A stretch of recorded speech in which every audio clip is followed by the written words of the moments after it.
So first let's explore constant functions. So some examples of constant functions would be y equals 3x to the power of 0, which we know is just 3, or y equals -5, or y equals 0. So I'm going to give each one of these a different color here. So my 3x to the power of 0 is going to be our red, and that is just simply a line at 3. So we notice that we don't have to put our scale on. Each one of these is worth 10.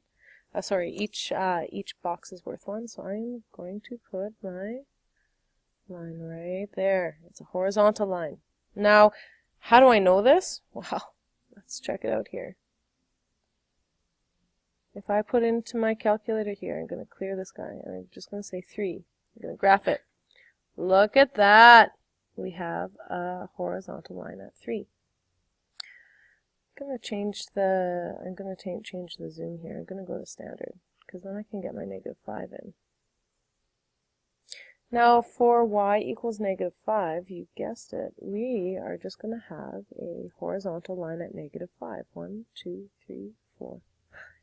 So this guy is going to be right here. And last but not least, y equals 0. We are just going to have a horizontal line right on the axis. Oh, I don't want that one. Start right there, go here. This is not quite right, but I'm going to just move it down. It's not quite there yet.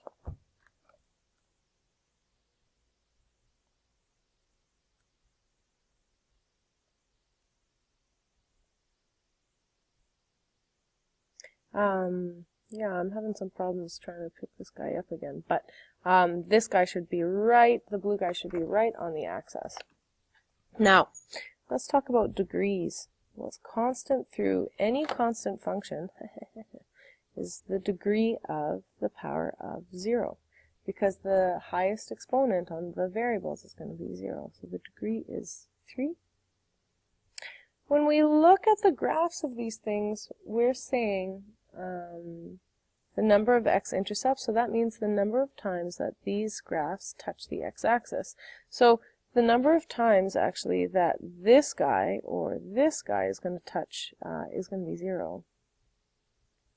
However, in the case of y equals 0, because since it's sitting right on that x-axis there, we have infinitely many intersections, because it touches on every single point. The number of y-intercepts, the number where the graph touches, the number of times the graph touches the y-axis, is going to be 1. The end behavior here, so let's just remind ourselves, this is going to be Q1, this is quadrant 2, this is quadrant 3, and this is going to be quadrant 4.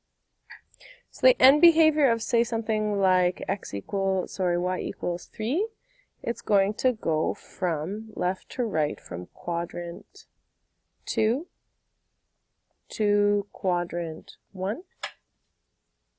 Or if we have a negative, so this one right here is a positive leading coefficient, or if we have a negative leading coefficient, like in the case of our y equals -5, we're going to go from quadrant 3 to quadrant 4. This one would be for our negative leading coefficient. The domain, so remember the domain is just the y values that it can be.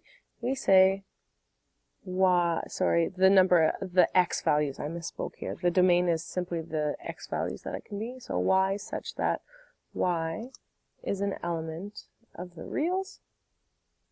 Oh, I keep on saying that.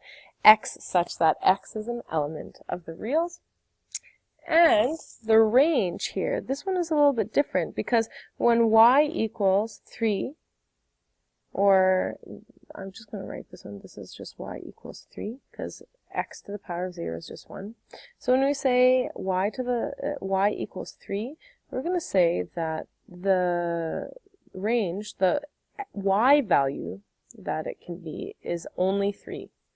Just like in the case of y equals negative 5, the only y value that can happen on this whole entire function is negative 5.